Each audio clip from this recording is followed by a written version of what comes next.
Terima kasih semua. Sekali lagi, Assalamualaikum warahmatullahi wabarakatuh. Ya, tadi sudah dijelaskan luar biasa. Pak Arga menjelaskan demikian dahsyat bagaimana menghindari risiko dan menciptakan manfaat. Ya. Saya sempat melihat ucapan obrolan Sabrina yang memang kayak mengerti ya Pak Budi ya.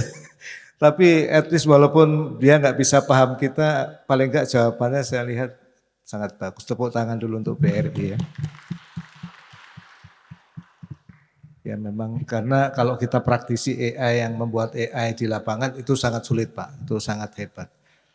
Makasih juga tadi Pak Agus Hermanto menceritakan narasi.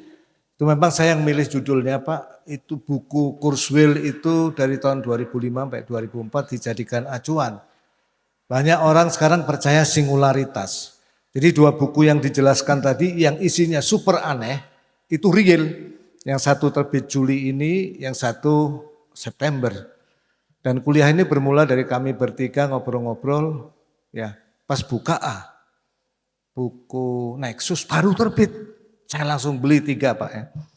Nah, yang duluan baca Pak Angger, jadi Pak Angger yang menjelaskan. Pas kita dengar semua, ini kayak khayalan semua isi buku ini ya. Dan mereka semua best seller.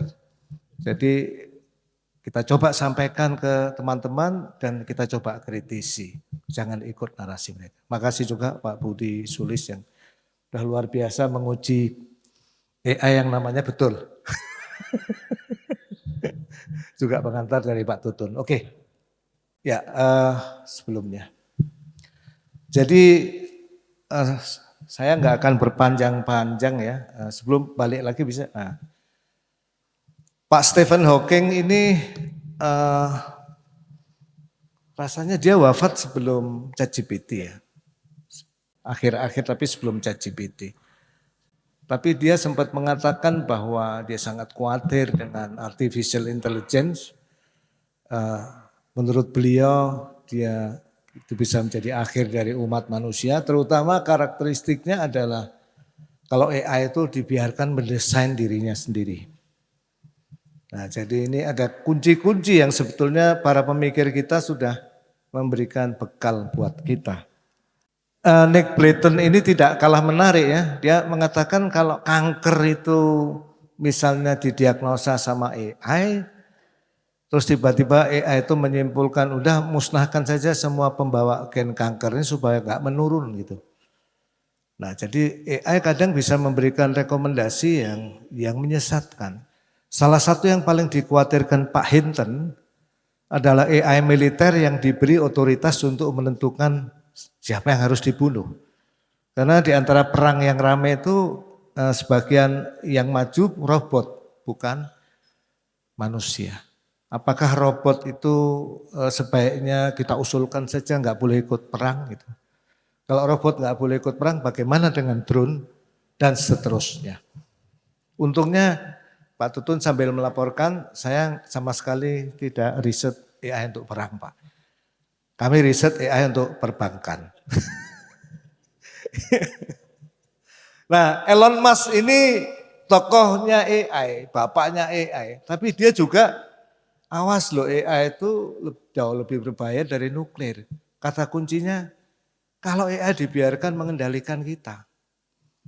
Jadi the control always harus ada di human. Itu juga menurut guru besarnya filsuf Aristoteles. Jangan pernah teknologi itu biarkan mengendalikan kita. Jadi Elon Musk memberikan warning AI itu bisa jadi pedang bermata dua.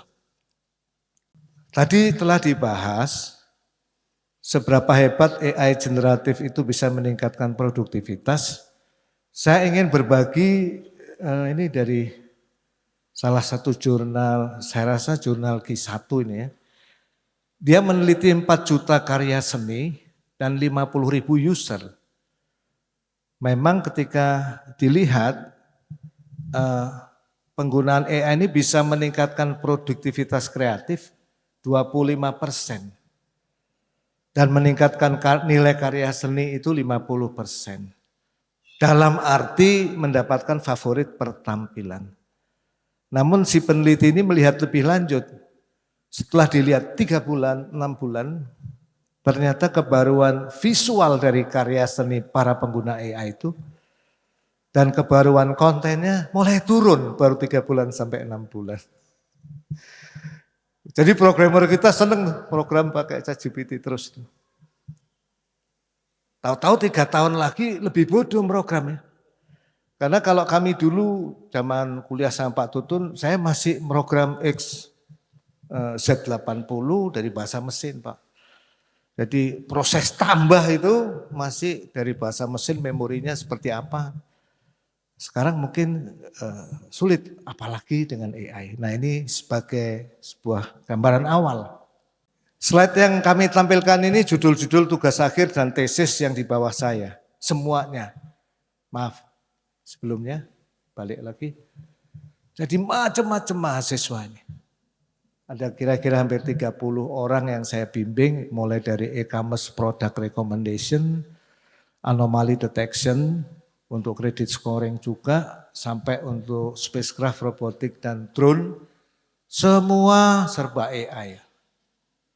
Ya, yang menarik ini mahasiswa kita juga sudah ada yang menggunakan small language model untuk document retrieval dan object detection. Yang sering dilupakan tuh yang kecil-kecil, semua maunya LLM. Kalau saya malah sebaliknya, mahasiswa sebaiknya nggak usah pakai LLM, SLM aja. Why?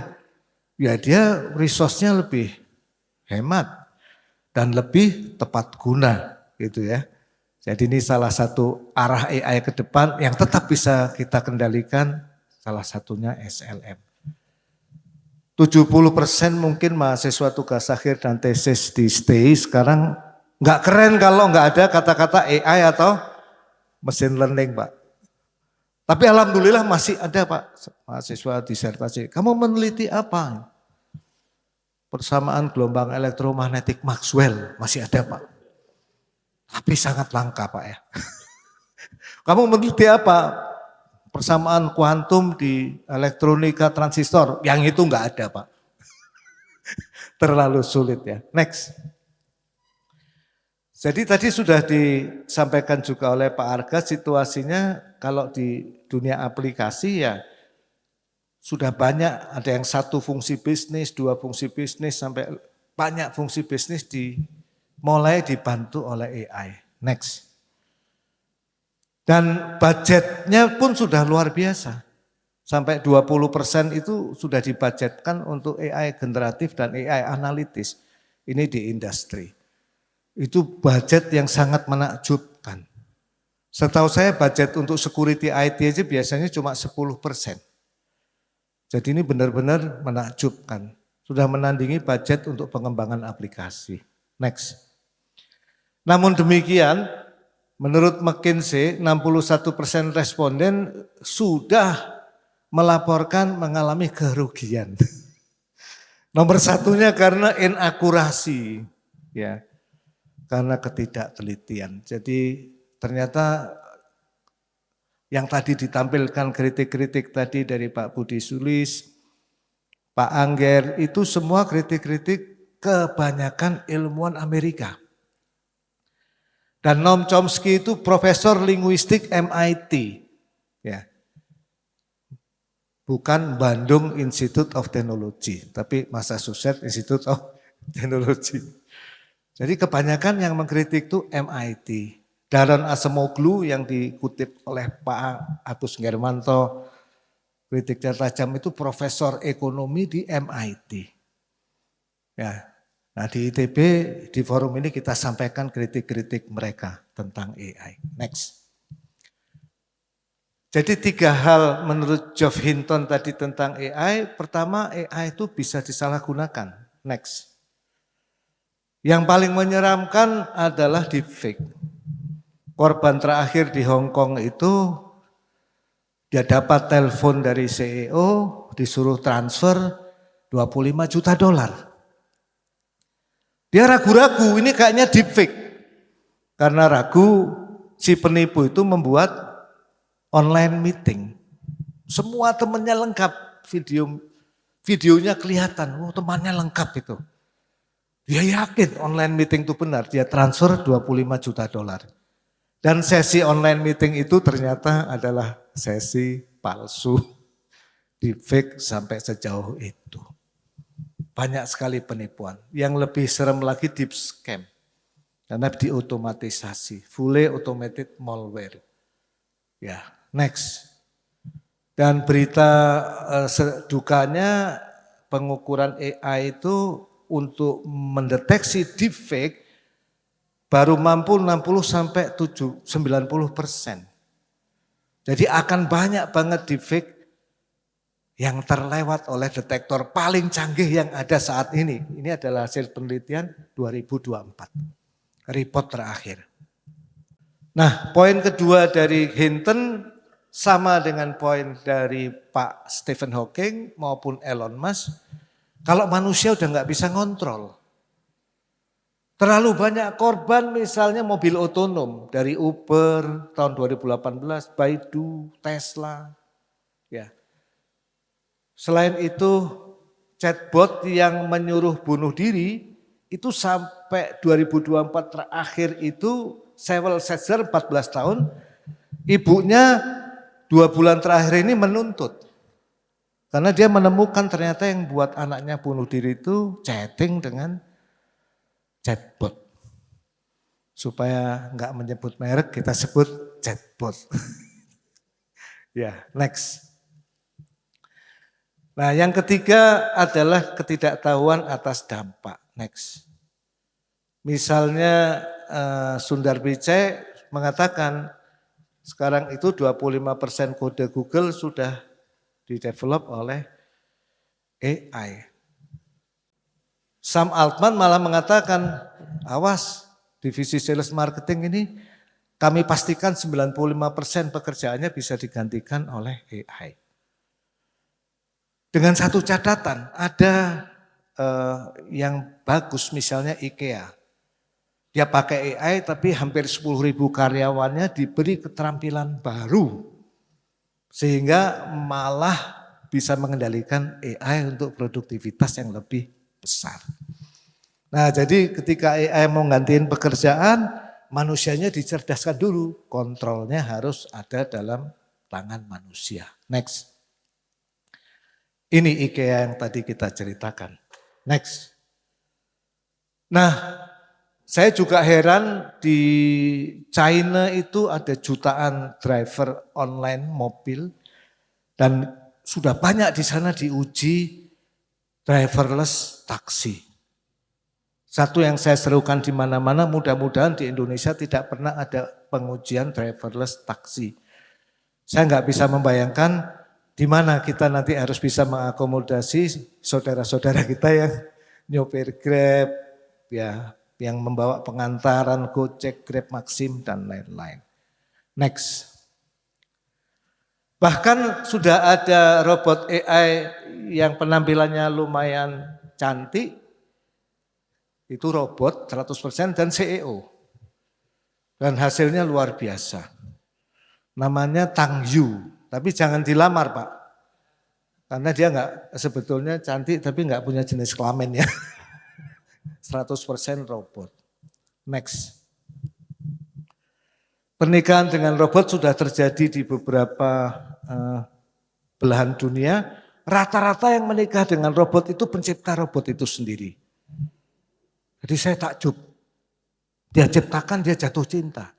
Ada lagi yang motivasinya karena sudah gagal 2 kali nggak mau dikecewakan manusia. Jadi buat robot sendiri, diprogram sendiri supaya tidak pernah dikecewakan, katanya begitu. Next. Nah, jadi menghadapi semua itu, next, kita mesti melihat dari sisi filsafat sains. Ini levelnya bukan strategi. Kalau strategic management jagonya Pak Arka dari Carnegie Mellon di BRI. Bagaimana kita secara filosofi selalu berpikir meminimalisasi risiko dan memaksimumkan nilai untuk AI. Kalau ngomong filsafat sains selalu ontologi, epistemologi, aksiologi. Next. Mari kita kuliah filsafat sains 2 menit. Insya Allah.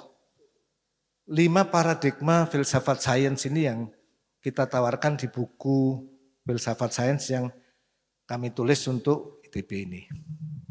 Kebanyakan orang melihat realitas itu hanya eksperimental, diukur, itu namanya positivisme logis. Ternyata sains, AI, dan lain-lain tidak hanya aspek scientific, matematis, eksperimental. Tapi kita perlu selalu kritis. Semua teknologi dan sains itu ada konstruksi sosial. Sains-sains yang tidak didukung oleh konstruksi sosial, misalnya kimia yang mengubah semua menjadi emas, itu dianggap ilmu sihir. Jadi selalu ada konstruksi sosial. Nah kemudian yang tadi dikisahkan oleh Pak Agus Germanto, kita harus membedakan tentang AI dan narasi tentang AI, cerita tentang AI. Manusia, umat manusia global Indonesia ini sebetulnya sedang menciptakan cerita tentang AI-nya sendiri. Kita mau kemana, Recording in progress. ya, itu adalah cerita kita tentang AI atau narasi. Ini disebut dalam filsafat sains interpretivism. Sains dan teknologi akan berkembang sesuai narasi kita. Nah, kemudian berikutnya postmodernism. Tokoh-tokoh utama filsafat postmodernism ini dari Prancis. Tadi sudah disebutkan Habermas, Gadamer, yang lebih top lagi Saussure, Michael Foucault dan lain-lain. Yang intinya mereka menekankan bahwa hati-hati sains dan teknologi itu seringkali menjadi alat orang yang kaya untuk lebih kaya dan ternyata tidak menolong orang kecil. Postmodernism itu merupakan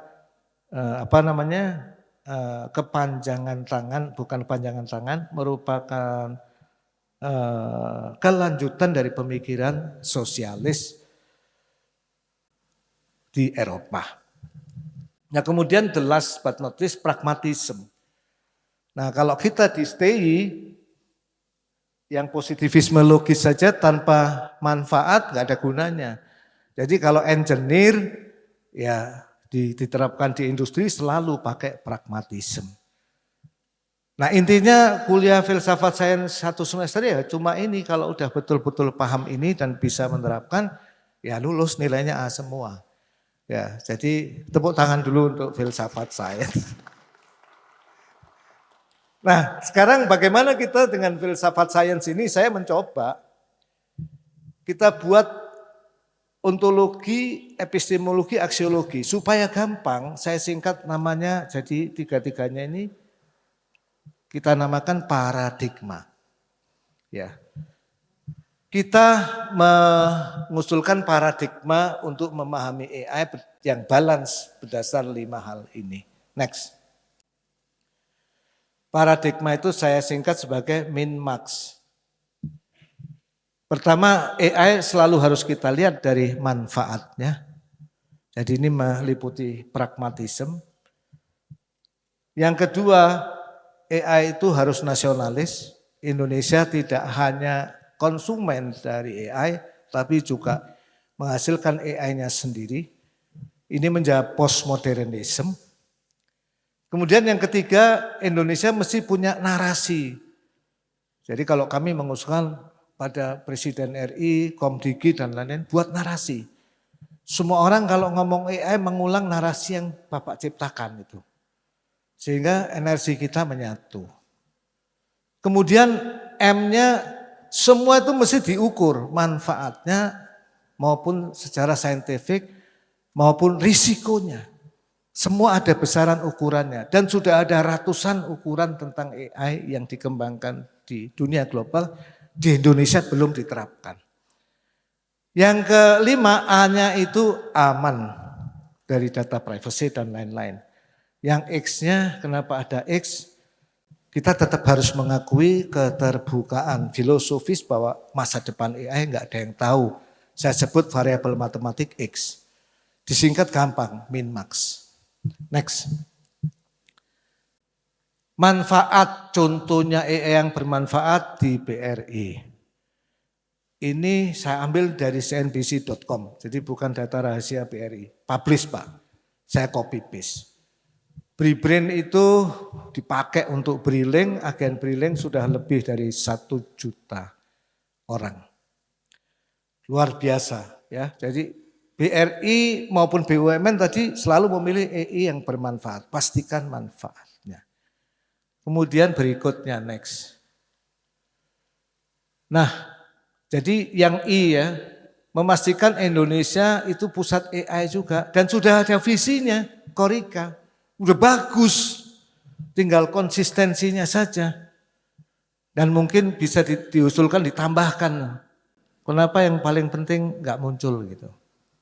Misalnya payment system dan lain-lain. Tapi infrastruktur data, talenta ini menurut saya yang buat dasar. Termasuk BUMN sendiri ada di sini. Di antara tim kita yang masuk Pak, Profesor Suwono membangun ini juga. Jadi ini dibangun puluhan profesor dan ahli di Indonesia. Dokumennya publish. Sudah ada tinggal dinarasikan. Next. Nah ini contoh narasi AI, ini usulan saya misalnya. Membangun akal inspiratif Indonesia, AII ya. Yang manusiawi, memihak wong cilik, merdeka, berkeadilan dan mensejahterakan Indonesia. Contoh Gojek, e-Fishery sudah ada, BRI. Jadi nggak perlu takjub dengan AI di luar, Indonesia juga bisa, kita juga bisa. Next. Mengukur AI ini contoh yang dilakukan tracking ORG.